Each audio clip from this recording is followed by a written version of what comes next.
एक राजा के दरबार में एक अजनबी अपरिचित आदमी आया और उस आदमी ने आके राजा को कहा, तुमसे बड़ा सम्राट पृथ्वी पर दूसरा नहीं है और न ही इतिहास को ज्ञात है कि कभी तुमसे बड़ा कोई सम्राट हुआ हो। राजा प्रसन्न हुआ जैसे कि कोई भी प्रसन्न होता, और उस आदमी ने कहा, लेकिन तुम जैसे महान सम्राट के लिए आदमियों जैसे कपड़े पहनना शोभादायक नहीं है। मैं तुम्हारे लिए देवताओं के वस्त्र ला सकता हूँ। राजा ने कहा, कुछ भी खर्च हो जाए, कितनी भी संपदा लगे, लाओ तुम देवताओं के वस्त्र। उस आदमी ने कहा, पहली बार ही पृथ्वी पर देवताओं के ये वस्त्र उतरेंगे तुम्हारे लिए, लेकिन बहुत खर्च करना होगा। राजा के पास कोई कमी न थी, उसने खर्च का वचन दिया। राजा के सभी दरबारी चिंतित हुए, वे समझ गए कि कोई चालाक आदमी राजा को धोखा दे रहा है। देवताओं के वस्त्र आज तक न देखे गए और न सुने गए। 6 महीने का वचन दिया उस आदमी ने, और 6 महीने हर 2-4 दिन में आके 10-5 हजार रुपए वो ले जाता रहा। देवताओं को रुष्वत खिलानी थी और कई दफ्तर के काम निपटाने थे, तब देवताओं तक पहुंचना हो सकता था। अंतिम तिथि आ गई जब उसने वचन दिया था कि वो वस्त्र लेके आ जाएगा। राजा के दरबारी प्रतीक्षा में थे कि आखिर में तो वो फंस ही जाएगा। उस दिन उसके घर पर सिपाहियों का पहरा लगा दिया गया कि कहीं वो भाग न जाए, लेकिन वो भागने को नहीं था। ठीक समय एक बहुत खूबसूरत पेटी में बंद ताला डालकर वो बाहर निकला। लोग निश्चित हुए जरूर वो वस्त्र ले आया था। राज दरबार में वे वस्त्र पहुंचे। सैकड़ों लोग राजा के द्वार पर इकट्ठे हो गए थे। देवताओं के वस्त्र कभी देखे न गए थे। दरबारी हैरान थे, लेकिन अब शक करने की कोई बात बनी थी। वो आदमी पेटी लेकर आ ही गया था। उसने राज दरबार में जाकर पेटी रखी। उस दिन दरबार सजा था और महल ज्योतियों से दीपायमान किए गए थे। राजा बैठा था अपने सिंहासन पर इस खुशी में कि पहला मनुष्य होगा वो जो देवताओं के वस्त्र पृथ्वी पर पहनेगा। उस आदमी ने पेटी का ताला खोला। ताला खोल के वो खड़ा हुआ और उसने कहा, मित्रों, एक बात सूचना कर दूं जो देवताओं ने मुझसे कही है। उन्होंने कहा है कि ये वस्त्र केवल उन्हीं को दिखाई पड़ेंगे जो ठीक अपने ही पिता से पैदा हुए हो। ये वस्त्र सभी को दिखाई पड़ने वाले नहीं, ये देवताओं के वस्त्र, ये कोई सामान्य आदमियों के वस्त्र नहीं है। उसने पेटी खोली, उसने कुछ उसके भीतर से निकाला। हाथ तो उसका खाली आया और उसने राजा से कहा, अलग कर दीजिए अपना कोट और पहनिए ये कोट देवताओं का। राजा को भी हाथ खाली दिखाई पड़ा, दरबारियों को भी हाथ खाली दिखाई पड़ा, लेकिन बड़ी मुश्किल खड़ी हो गई थी। सारे दरबारी ताली पीटने लगे और कहने लगे, इतना सुंदर कोट हमने कभी देखा नहीं। राजा ने सोचा, अगर मैं ये कहूं कि कोट दिखाई नहीं पड़ता तो व्यर्थ ही पिता के ऊपर संदेह हो जाए। खुद तो उसे संदेह हो ही आया, क्योंकि पूरे दरबारी कह रहे थे कि ओफ, अद्भुत, और एक दूसरे से आगे बढ़े जा रहे थे प्रशंसा में कोट की। राजा ने सोचा, पिता तो मेरा संदिग्ध हो ही गया, अब व्यर्थ इस बात को खोलने से क्या फायदा है, इस कोट को पहन ही लो जो कि था ही नहीं। उसने अपना कोट निकाल दिया जो कि था, और वो कोट पहना जो कि नहीं था। धीरे धीरे एक एक वस्त्र निकाले जाने लगे। राजा नंगा होने लगा। एक एक वस्त्र पेटी से वो निकालने लगा। उसने कहा, ये पहने पाजामा, ये पहने टोपी, ये फला, ये ढिका। कुछ भी न था, हाथ खाली था। राजा के अपने वस्त्र छिनने लगे। राजा धीरे धीरे नंगा खड़ा हो गया। केवल अधोवस्त्र रह गया, अंडरवियर रह गया। अंत में उस आदमी ने निकाला अंडरवियर, हाथ में कुछ भी न था। उसने कहा, ये लें और पहने। अब लेकिन मजबूरी थी। दरबारी ताली बजा रहे थे और कह रहे थे ऐसे वस्त्र तो कभी देखे नहीं, और सब एक दूसरे से आगे थे ताली बजाने में, क्योंकि कोई भी अपने पिता पर संदेह करवाने के लिए तैयार न था। प्रत्येक को दिख रहा था हाथ खाली है, पेटी खाली। लेकिन जब शेष सारे लोग कह रहे हो तो कौन मुफ्त अपनी मुसीबत मोल ले? जब सब कहते हैं तो ठीक ही कहते होंगे, जब इतने लोग कहते हैं तो ठीक ही कहते होंगे। ये तर्क तो स्पष्ट था। राजा का अंडरवियर भी छिन गया, वो पूरी तरह नग्न खड़ा हो गया, और सारे लोगों ने तालियां बजाई और कहीं धन्य है महाराज, ऐसे वस्त्र पृथ्वी पर कभी नहीं देखे गए। राजा भी बोला मैं भी हैरान हूँ, इतने आनंदपूर्ण मालूम हो रहा है इन्हें पहनकर, ऐसा कभी भी मालूम न हुआ था। उस आदमी ने जो इन वस्त्रों को लाया था उसने कहा महाराज ये वस्त्र पहली दफा उतरे हैं, देवताओं ने कहा था राजा का जुलूस निकाल देना। उस राजधानी में उस दिन उस नंगे राजा का जुलूस निकला। गांव भर में खबर पहुंच गई कि वस्त्र उसी को दिखाई पड़ेंगे जिसका पिता संदिग्ध न हो, और गांव भर में सभी को वस्त्र दिखाई पड़े। रास्तों पर लोगों ने तालियां बजाई, फूल फेंके और कहा धन्य है, ऐसे वस्त्र कभी नहीं देखे गए। उस गांव में उस दिन दूसरे गांव से एक अजनबी युवक भी आया हुआ था, उसे इस घोषणा की कोई खबर न थी। वो भी भीड़ में खड़ा हुआ था। वो हैरान हो गया, वो चिल्लाया क्या तुम सब पागल हो गए हो, ये राजा नंगा है। लेकिन लोगों ने कहा पागल है तू, देखता नहीं इतने लोग जिस बात को कहते हैं वो सच होती है, तेरे अकेले को कौन मानेगा, पागल है तू। और तुझे पता नहीं कि अनजाने ही तूने ये भी बता दिया कि तेरे पिता संदिग्ध हैं। हम सब अपने पिताओं के पुत्र हैं, हमें वस्त्र दिखाई दे रहे हैं। उस राजधानी में जो हुआ था पूरी मनुष्य जाति के साथ इधर 5-6 हजार वर्षों में हुआ है। जिन बातों की कोई सच्चाई नहीं है वे केवल भीड़ की मान्यता के आधार पर सच होकर खड़ी हैं, और हर आदमी जानता है कि वे झूठ हैं, लेकिन कौन आदमी अपने ऊपर संदेह करवाए। जब सारे लोग कह रहे हैं कि सच है तो उसे भी मान लेना होता है कि सच होंगी। एक आदमी जानता है बहुत गहरे में असत्य क्या है, लेकिन भीड़ कहती यही सत्य है। और भीड़ की संख्या, भीड़ का बल और हजारों साल से पैदा हो जाने से भीड़ की ताकत, वो एक आदमी को डरा देती है कि मैं अकेला इस सागर के सामने क्या कहूं, कौन सुनेगा। और वो कहेगा भी तो कोई सुनने को नहीं है। यद्यपि प्रत्येक दूसरे आदमी की स्थिति भी यही है, वो भी जानता है कि सरासर झूठ, लेकिन झूठ भी बहुत दिन दोहराए जाने से और बहुत लोगों के दोहराए जाने से सच जैसे प्रतीत होने लगते हैं। एडल्फ हिटलर ने अपनी आत्मकथा में लिखा है, ऐसा कोई झूठ नहीं है जिसे निरंतर दोहराया जाए तो जनता के लिए वो सच न हो जाए। और उसने लिखा है कि ये मैं कोई बातचीत और सिद्धांत नहीं कह रहा हूँ, ये मैं अपने अनुभव से कह रहा हूँ। मैंने निरंतर न मालूम कितने प्रकार के झूठ बोले, लेकिन ठीक से प्रचार किया, लोगों को समझाया और वो सच हो गए। मैं खुद ही बाद में हैरान हो गया, इतने लोग जब मानते हैं तो ठीक ही होगा, मुझको ऐसा लगने लगा। जो कि मैंने ही झूठ बोले थे, जिनकी शुरुआत मुझसे हुई थी और मैं जानता हूं कि वो निरंतर असत्य बातें थीं, लेकिन जब सारा मुल्क मानने लगा तो मुझको तक शक हुआ कि कहीं मैं भूल में तो नहीं। जब इतने लोग मानते हैं तो ठीक ही मानते होंगे। कोई भी असत्य प्रचार के माध्यम से सत्य हो सकता है। तो जिनको आप कहते हैं हजारों वर्षों से हम मानते हैं, आपके हजारों वर्षों से मानने से कोई चीज सच नहीं हो जाती। इससे केवल इतना पता चलता है कि हजारों वर्ष तक प्रचारित होने से कोई भी चीज सच मालूम होने लगती है। और आप कहते हैं हम इतने लोग मानते हैं, हमारी भीड़ इतनी संख्या है। संख्या से सत्य का क्या संबंध?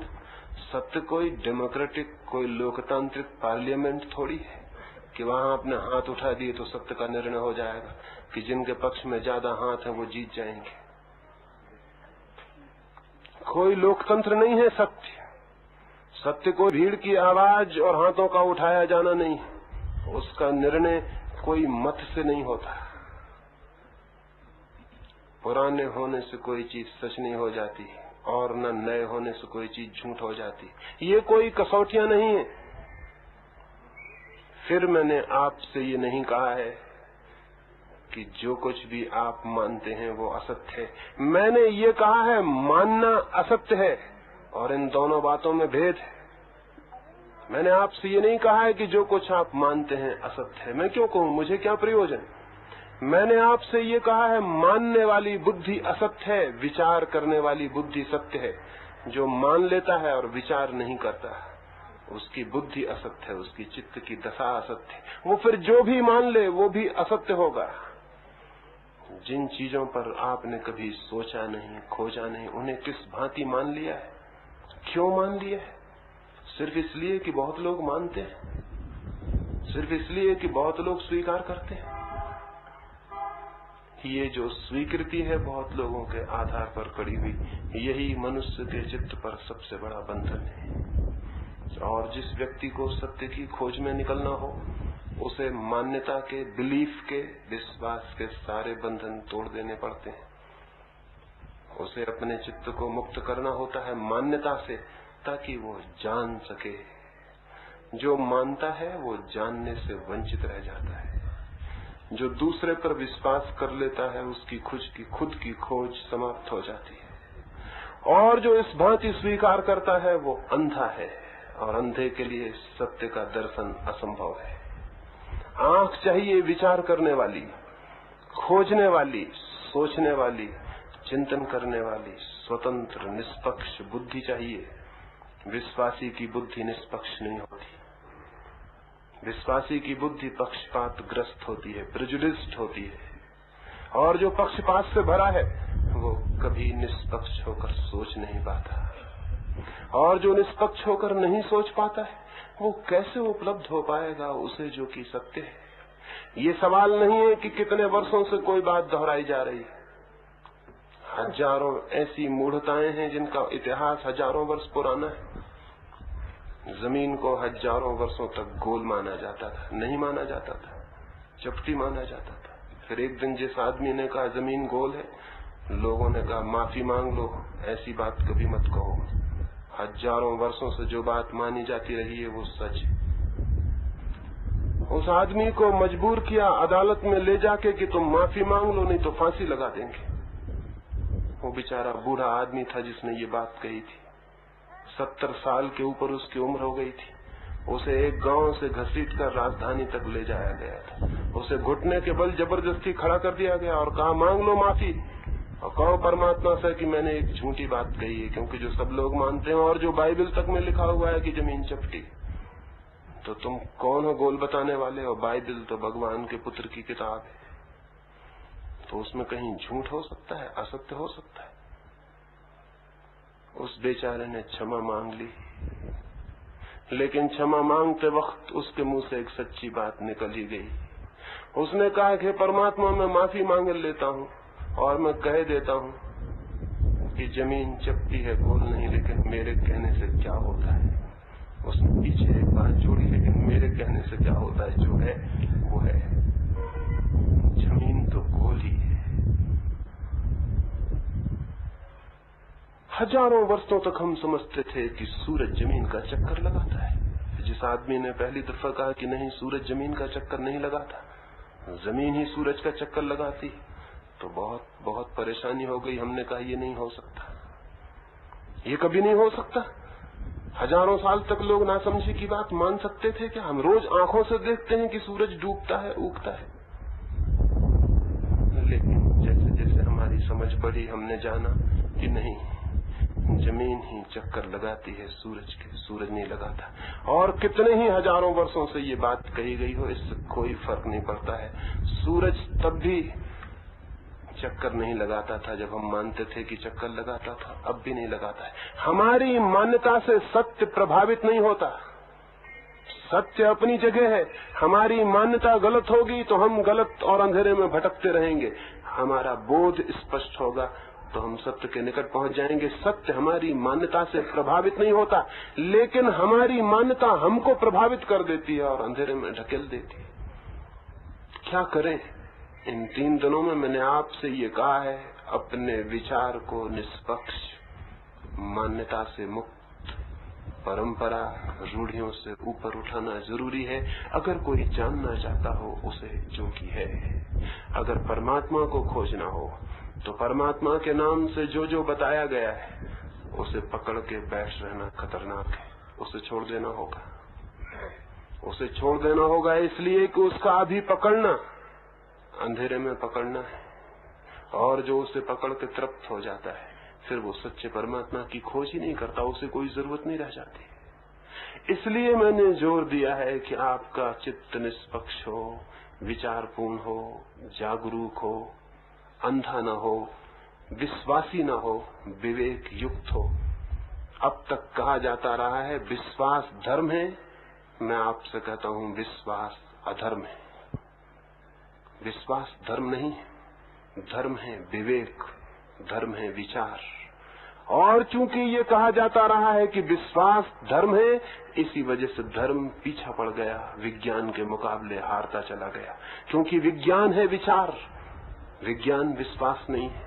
इसलिए विज्ञान तो रोज रोज गति करता गया और धर्म सिकुड़ता गया और सिकुड़ के वो छोटे छोटे डबरों में परिणत हो गया। हिंदू का डबरा, मुसलमान का डबरा, ईसाई का डबरा, जैनी का डबरा। वो सागर नहीं रह गया, वो छोटे छोटे डबरे बन गए। और डबरे आप जानते हैं बहुत जल्दी सड़ जाते हैं, क्योंकि वो विराट नहीं होते, छोटे छोटे होते हैं। तो हिंदू मुसलमान के डबरे सब सड़ गए, उन सबसे सड़ान उठ रही, झगड़े खड़े हो रहे हैं, हिंसा और हत्या हो रही है। सागर चाहिए धर्म का, डबरे नहीं चाहिए। धर्म चाहिए, हिंदू और मुसलमान और ईसाई नहीं चाहिए। एक ऐसी दुनिया चाहिए जहां धर्म तो हो लेकिन हिंदू और मुसलमान न रह जाएं, क्योंकि हिंदू मुसलमान की वजह से धर्म के आने में बाधा पड़ रही है। और हिंदू मुसलमान तब तक रहेंगे जब तक विश्वास है। जिस दिन विश्वास की जगह विचार होगा, विवेक होगा, उस दिन दुनिया में बहुत धर्मों की कोई गुंजाइश नहीं रह जा सकती। क्यों नहीं रह सकती? इसलिए कहीं हिंदू की केमिस्ट्री अलग होती है, मुसलमान की केमिस्ट्री अलग, हिंदू की एलोपैथी अलग, जैन की एलोपैथी अलग, मुसलमान का गणित अलग, ईसाई का गणित अलग। ऐसा होता है? हो सकता है कि हम कहें कि हम तो मुसलमान हैं, हमारा गणित अलग होगा, हम हिंदुओं जैसा गणित नहीं बना सकते। हिंदू अपना गणित अलग बनाए, 2 2 5 करें, हम तो 2 2 4 करेंगे या 2 2 3 करेंगे। हम हिंदू तुम मुसलमान, हमारा तुम्हारा गणित एक जैसा कैसे हो सकता है? नहीं, लेकिन गणित एक है सारी दुनिया का। लेकिन मैं आपको ये बता दूं, आज से 500 साल पहले गणित भी अलग अलग थे।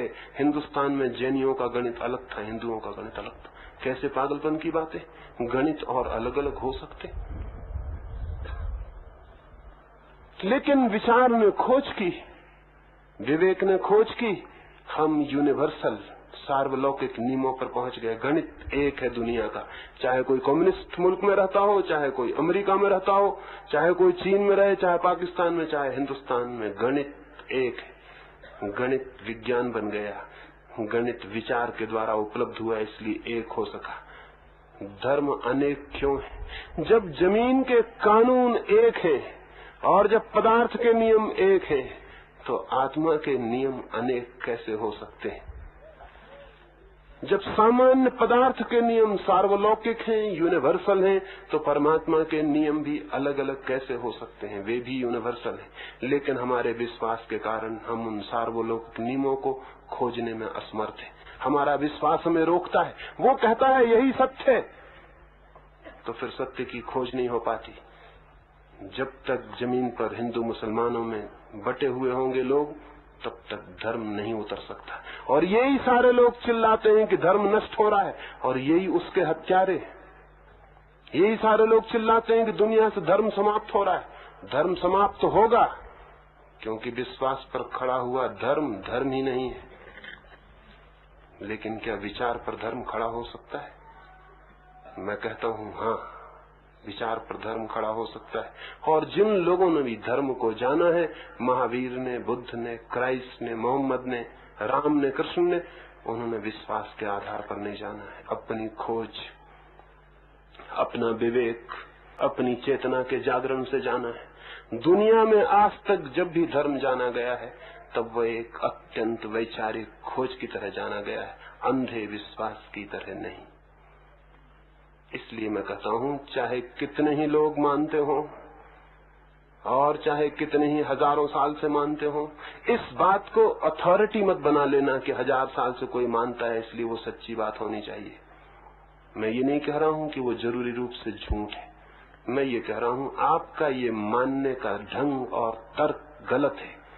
आप खोजें, निजी खोज करें, थोड़ा सोचें, विचार करें और फिर जो आपको सच मालूम पड़े वो आपके जीवन को बदल देगा। लेकिन जब तक हम खोज ही नहीं करते, सोचते ही नहीं, तब तक हम अंधों की भांति चलते हैं। और अंधों की भांति चलना मनुष्य के भीतर छिपे हुए परमात्मा का सबसे बड़ा अपमान है।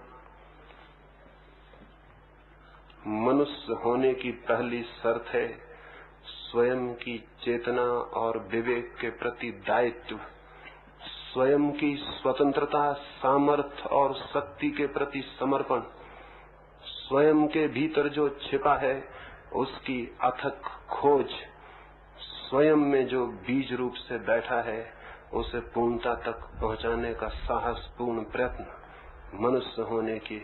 मनुष्य होने में ये सब कुछ अंतर्गर्भित है। लेकिन जो लोग विश्वास से जीते हैं वे मनुष्य नहीं, भेड़ों की भांति हो जाते हैं। मैंने एक घटना सुनी। एक छोटे से स्कूल में एक अध्यापक अपने बच्चों को गणित के पाठ पढ़ा रहा था और उसने कहा, वो गांव गडरियों का गांव था जहां बहुत भेड़ें थी।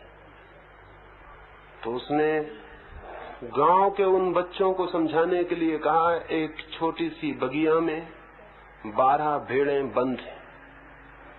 अगर उनमें से 6 भेड़ें छलांग लगा के बाहर निकल जाएं तो भीतर कितनी बचेंगी? एक बच्चे ने हाथ उठाया। वो बच्चा बहुत छोटा था। शिक्षक ने कहा, हाँ बोलो, आज तुमने पहली बार ही हाथ उठाया। उसने कभी हाथ नहीं उठाया था। वो बहुत छोटा था और नया नया स्कूल में आया था। उसने कहा, और प्रश्नों के बाबत मैं जानता नहीं था इसलिए चुप रहा, लेकिन इस बाबत जानता हूँ। आपने क्या कहा? उसने अपना प्रश्न दोहराया। 12 भेड़ें बंद हैं, 6 भेड़ें छलांग लगा के बाहर निकल गईं, भीतर कितनी बचेंगी? उस लड़के ने कहा, एक भी नहीं। उस शिक्षक ने कहा, क्या कहते हो? तुम्हें इतना भी समझ में नहीं आता कि मैं कह रहा हूँ 12 भेड़ें बंद हैं, 6 बाहर निकल गईं? उसने कहा, वो मैं नहीं समझता, गणित मुझे मालूम नहीं, लेकिन भेड़ों को मैं जानता हूँ। मेरे घर में भेड़ें हैं, 6 भेड़ें अगर निकल गईं तो भीतर एक भी नहीं बचेगी। उसने कहा, गणित तो मैं नहीं जानता, लेकिन भेड़ों को मैं जानता हूँ, मेरे घर में भेड़ें हैं। भेड़ निकल जाएंगी सभी, क्योंकि भेड़ होने में अंतर्गर्भित है अनुगमन, फॉलोइंग, दूसरे के पीछे जाना। और जो आदमी दूसरे के पीछे जाता है वो अपने भीतर भेड़ की आत्मा को विकसित कर रहा है, आदमी की आत्मा को नहीं। जो फॉलो करता है, जो किसी का अनुयायी है, वो मनुष्य नहीं रहा। उसने अपनी खो दी गरिमा, खो दिया गौरव, खो दी आत्मा। अनुगमन नहीं, किसी के पीछे जाना नहीं, बल्कि खुद के भीतर जाना धर्म है। किसी के पीछे जाना धर्म नहीं है, खुद के भीतर जाना धर्म है। और खुद के भीतर जाने के लिए किसके पीछे जाइएगा? क्योंकि कोई आपके भीतर नहीं जा सकता, सिर्फ आप जा सकते हैं। धर्म का संबंध अनुगमन, फॉलोइंग से नहीं है। लेकिन हम तो धर्मों के नाम से यही देखते हैं। ये जो इतने फॉलोअर्स सारी दुनिया में, हिंदू, मुसलमान, ईसाई, जैन और नए नए खड़े होते जाते हैं, ये फॉलोअर्स तो मनुष्य होने के स्वत्व को भी खो देते हैं। जो आदमी दूसरे के पीछे जाता है उसने अपनी आत्महत्या कर ली। नहीं जाना है किसी के पीछे, खोजना है उसे जो मेरे भीतर है। और बड़े आश्चर्य की बात यह है कि जो अपने भीतर है उसे खोज लेता है, वो उसे पा लेता है। जिसकी बात राम करते, कृष्ण करते, महावीर करते, वो उसे पा लेता है। वो उस परमात्मा पर पहुंच जाता है जिसकी सारी चर्चा है। और जो दूसरे के पीछे चलता है वो तो खुद पे नहीं पहुंच पाता। परमात्मा पर पहुंचना तो बहुत दूर है। वो दूसरे के पीछे भटकता है, भटकता है, भटकता है, खुद तक भी नहीं पहुंच पाता। और खुद तक पहुंचना खुदा तक पहुंचने की पहली शर्त है। कौन पहुंचेगा स्वयं तक? वो जो अंधा होकर अनुगमन नहीं करता, आंख खोलकर जीता है। सत्य मान्यता नहीं है, सत्य विश्वास नहीं है, सत्य अनुगमन नहीं है। सत्य है स्वयं की खोज, सत्य है विवेक और विचार, सत्य है अनुसंधान, मुक्त और स्वतंत्र। इसलिए इससे डरने की कोई जरूरत नहीं कि कितने लोग मानते हैं। रूस में 20 करोड़ लोग हैं और उनमें से करोड़ों में से करोड़ों लोग मानते हैं कि ईश्वर नहीं है।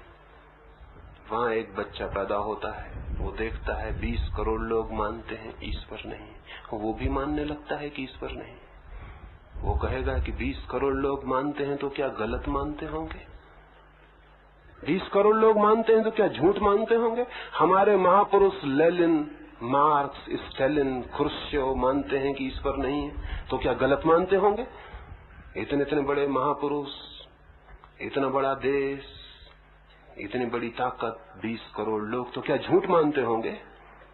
तो वो बच्चा क्या कह रहा है? क्या वो बच्चा ठीक कह रहा है? अगर वो बच्चा ठीक नहीं कह रहा तो आप जो कह रहे हैं वो कैसे ठीक है?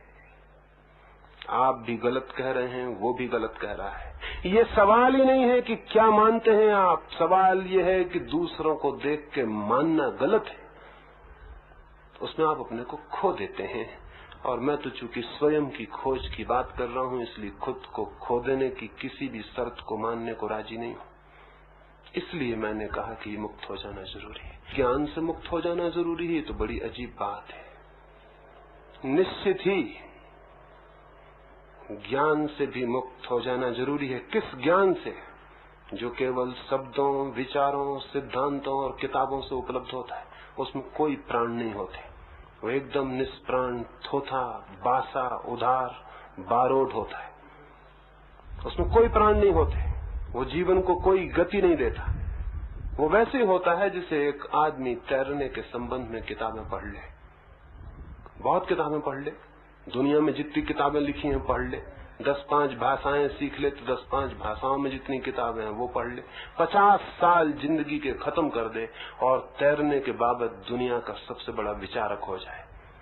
और भाषण उससे करवाने हो तो तैरने के बाबत घंटों भाषण कर सके, किताबें लिख सके, यूनिवर्सिटीज में व्याख्यान दे सके, तर्क कर सके, विवाद कर सके। लेकिन उस आदमी को जरा सी नदी में पानी में धक्का दे दें तो पता चल जाए कि वो 50 वर्ष में जो जाना था किस अर्थ का है, किस कीमत का है, किस प्रयोजन का है।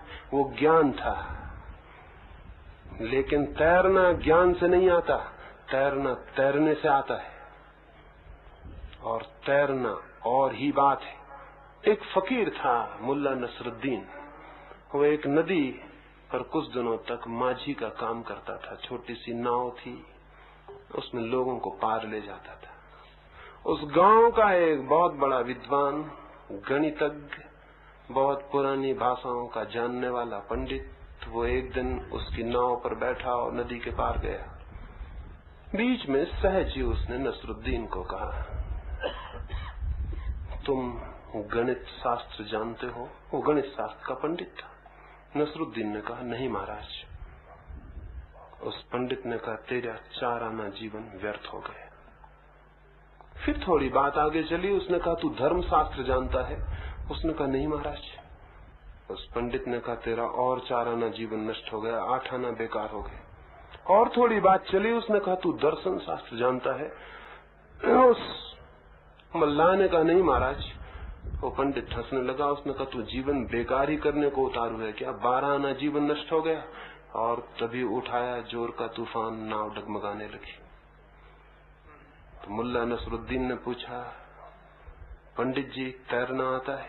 उन्होंने कहा, नहीं। मुल्ला ने कहा, आपका 16 आना जीवन नष्ट होता है। मैं चला, मुझे तैरना आता है, 12 आना नष्ट हुआ, कोई फिक्र नहीं, 4 आना बचा रहेगा। लेकिन आपका 16 आना नष्ट होता है, हुआ नहीं। मैं जा रहा हूं। जिंदगी में भी किताबें तैरना नहीं सिखाती और न परमात्मा में तैरना सिखाती। परमात्मा की नदी में भी केवल वे ही लोग पार होते हैं जो परमात्मा को जीने की कोशिश करते हैं, जानने की नहीं। जीने से जानना निकल आता है, लेकिन जानने से जीना नहीं निकलता। जो आदमी जी लेता है वो जान लेता है, लेकिन जो जानने में लगा रहता है वो जी तो पाता ही नहीं, जान भी नहीं पाता है। शब्द इकट्ठे कर लेता है, उपनिषद, गीता, कुरान, बाइबल सब उसे कंठस्थ हो जाते हैं, लेकिन शब्द तैराते नहीं। शब्द नाव नहीं बन सकते, शब्द प्राण नहीं बन सकते। शब्द बोझ बन जाते हैं, उल्टे हल्का नहीं करते आदमी को और भारी कर देते हैं। जितना सिर पे किताबों का बोझ होता है, आदमी उतना और छोटा हो जाता है, बड़ा नहीं, बोझ दबा देता है। इसलिए मैंने कहा कि शब्दों से आने वाला ज्ञान साथी नहीं है, संगी नहीं है। उस ज्ञान को छोड़ देना जरूरी है, और जो उस ज्ञान को खोजकर छोड़कर जीवन सत्य के प्रति शांत होकर जीवन सत्य को जीने की दिशा में गतिमान होता है, वो जान पाता है एक दिन उस सब को जो शब्दों में कहा गया लेकिन कहा नहीं जा सका है, उस सब को जो शास्त्रों में बांधा गया लेकिन बंध नहीं पाया, उस सब सौंदर्य को, उस सब प्रेम को, उस सब आनंद को, उस परमात्मा को जो सब तरफ मौजूद है, वो जान पाता है। जो धर्म में तैरना सीखता है, उस तैरने की कला पर ही हम इधर 3 दिन तक बात करते थे कि वो कैसे तैरना सीख जाए। लेकिन उस सीखने के लिए जरूरी है कि ये सारी बातें जो हमारे चित्त को बांधती हैं छोड़ दी जाएं। ज्ञान बांधता है। ज्ञान से मेरा अर्थ वो ज्ञान जो हम दूसरों से सीख लेते हैं। बंगाल में एक फकीर हुआ, छोटा उसका एक आश्रम था। उस आश्रम में नए नए लोग आते, ठहरते, ज्ञान लेते। एक नया सन्यासी भी आया, 15 दिन तक वहां रुका।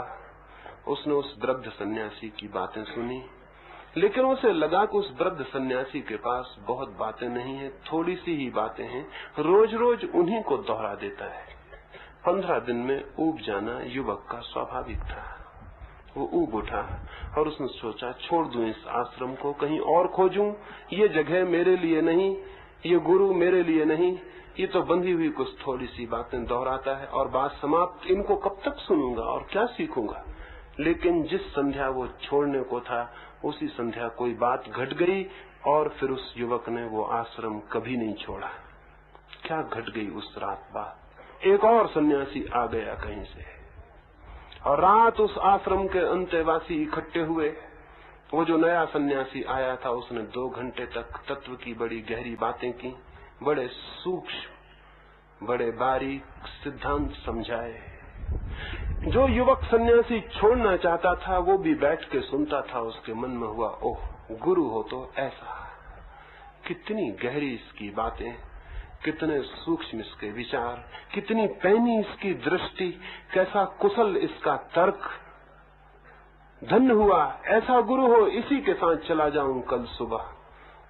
ठीक मिल गया वो आदमी जिसकी तलाश थी। एक ये बूढ़ा है जो कुछ पिटी पिटाई बातें रोज दोहरा देता, जिनमें न कोई बहुत सार है न अर्थ।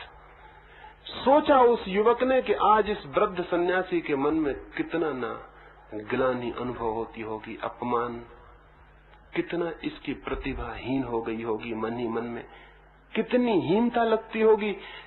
इस सन्यासी की बातें सुनकर कैसा मन ही मन में पछताता और दुखी होता होगा। बात पूरी हुई, वो नया सन्यासी रुका। रुक के उसने सबकी तरफ देखा कि क्या प्रभाव पड़ा है।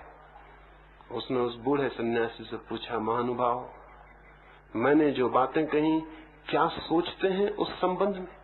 वो बूढ़ा इतनी देर तक आंख बंद किए बैठा सुनता था। उसने आंख खोली और उसने कहा, मेरे मित्र, पहली बात तो यही कहनी है कि मैं 2 घंटे से सुनता हूं, तुम तो कुछ बोलते ही नहीं। बोला, मैं नहीं बोलता तो इतनी देर से कौन बोलता था? उस वृद्ध ने कहा, शास्त्र बोलते थे, किताबें बोलती थी, तुम नहीं बोलते थे। तुम्हारा बोला हुआ एक भी शब्द नहीं है। तो तुम कहते हो कि मैंने जो कहा उसका क्या परिणाम हुआ, तो पहले तो मैं ये निवेदन कर दूं कि तुमने कुछ कहा ही नहीं, परिणाम का सवाल कहाँ है। वो जो सन्यासी छोड़ के जाना चाहता था रुक गया, फिर कभी उस आश्रम को नहीं छोड़ा उसने। ये बूढ़ा क्या बोला, ये बोला कि तुम्हारे भीतर से किताबें बोलती हैं, तुम नहीं बोलते। ऐसा ज्ञान जो कहीं और से आके हमारे भीतर बोलने लगता है, किसी भी अर्थ का नहीं, उसे छोड़ देना जरूरी है।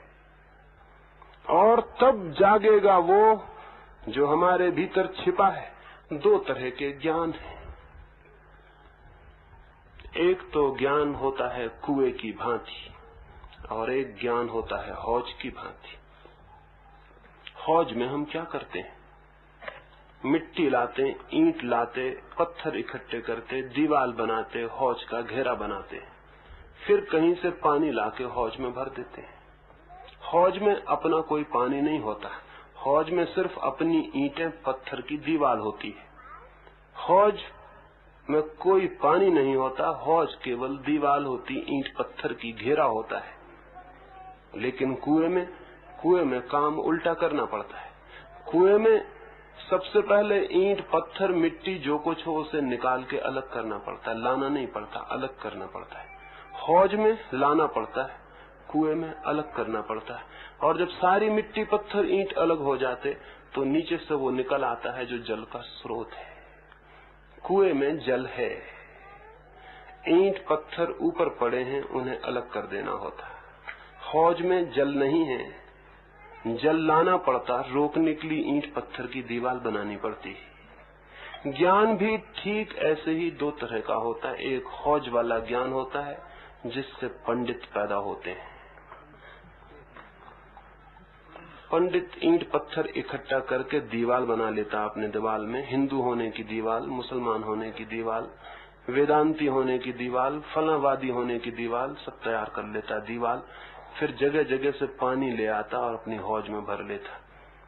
फिर जिसकी हौज जितनी बड़ी वो उतना बड़ा पंडित हो जाता। हालांकि सच्चाई ये है कि हौज जितनी बड़ी हो उतनी जल्दी सड़ जाती है, तो उसका पानी बदबू फेंकने लगता है। इसलिए पंडितों के मस्तिष्क से जितनी दुर्गंध जीवन में फैलती है और कहीं से फैलती नहीं। लेकिन कुएं की बात और है। जो आदमी अपने मस्तिष्क से सारी ईंट पत्थर को बाहर निकाल के फेंक देता, जो अपने मस्तिष्क की सारी दीवारें गिरा देता, जिसके मस्तिष्क पर कोई सीमा नहीं रह जाती, मिट्टी पत्थर की सारी परत अलग हो जाती, उसके भीतर से आ जाता है वो स्रोत जीवन का, जल का, ज्ञान का। ये है ज्ञानी जो कुएं की भांति अपने भीतर से ज्ञान को ले आता। वो है पंडित जो हौज की भांति सब तरफ से ज्ञान को इकट्ठा कर लेता। धर्म का पंडित से कोई संबंध नहीं है, यद्यपि पंडित सब तरफ से धर्म से संबंधित होने की घोषणा करते रहे हैं। धर्म से पंडित का कोई भी संबंध नहीं है, ज्ञानी का संबंध हो सकता है। पांडित एक कुशलता है, ज्ञान एक क्रांति है। तो जिस ज्ञान को छोड़ने के लिए मैंने कहा वो हौज वाला ज्ञान है, और इसलिए छोड़ने को कहा ताकि कुएं वाला ज्ञान उपलब्ध हो सके। जो कुआं बनना चाहते हैं उन्हें हौज अपनी मिटा ही देनी होगी, और जो कुआं बनने से रुकना चाहते हैं उनकी मर्जी, वो अपनी हौज को और मजबूत बना सकते हैं, और ग्रंथ लाके अपनी दीवार खड़ी कर सकते हैं, और शब्द सूत्र इकट्ठे करके इतना मजबूत किला बना सकते हैं कि उसके भीतर सूरज की कोई किरण कभी प्रवेश न कर सके। ये चित्त की दशा है। इस चित्त के बंधे हुए दशा को मैंने कहा ज्ञान कोई छोड़े तो उसके जीवन में क्रांति आनी शुरू होती।